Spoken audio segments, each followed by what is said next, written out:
my final story for today is Slime Rancher 2.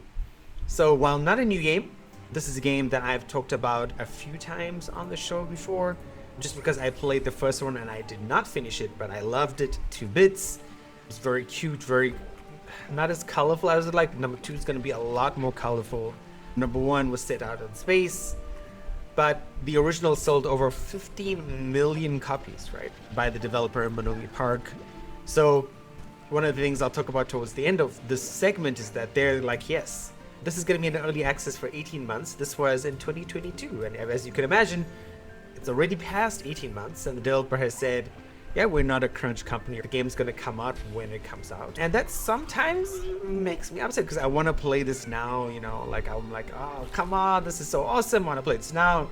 And I want to play something laid back like this. Dragon Age of Vel'Gard is awesome, but it is also a little bit serious.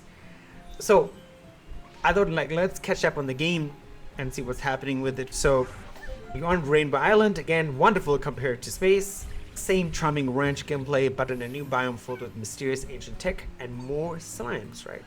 So with Slime Rancher, you were catching slimes, and each slime had a different effect or different thing, and they would sell for different prices. So there was this economic aspect right there, which was really cool. It launched at Steam and Xbox PC Early Access in September 2022. It came to PS5 like 2 years later, which I don't understand why. It's moving towards a full release, so it's currently on version 0.6. And I did the math around, like, that took 2 years, so maybe the game comes out at the end of 2026, like version 1.0 if we're lucky. It uses Unity HDRP for prettier visuals, so it does look way better than the first one. So it's about $20.99 at the moment. So really, really cool game. So far, they've added a fair amount of content. When you look at the Steam reviews, you can see people have played this game from anywhere up for 40 hours up. So that's still pretty good for early access.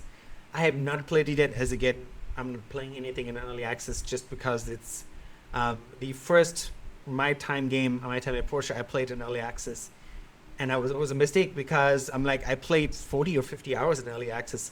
And when it came out, I'm like, I don't want to restart this game, or I want to continue because I made it like 80% of the way before they released. I'm like, yeah, it's done. So I want to wait for this to come out. Hopefully it comes out next year.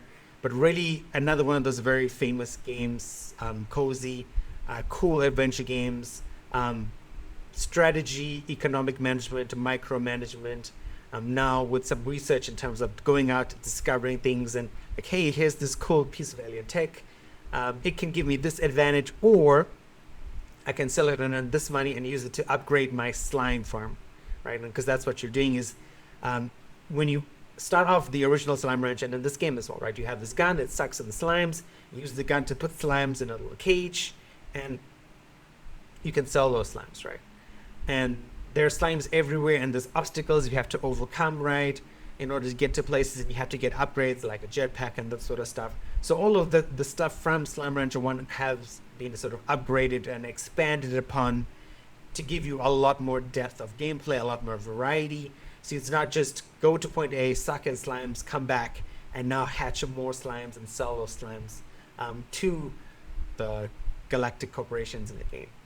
But it's coming along really nicely, and again, as always, right, looking at past news articles, it's nice that a developer is saying like, we're not crunching. People are working 9 to 5, 9 to 6, going home and enjoying their life.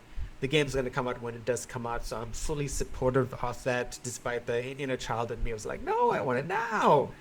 But I'm really happy. It looks like it's going to come out. I mean, this is also supported by Microsoft as well, so the developers in strong steading regardless of what happens in macroeconomically speaking. Have you played the game in early access? Let me know down in the comments, and I will see you guys next time for another update.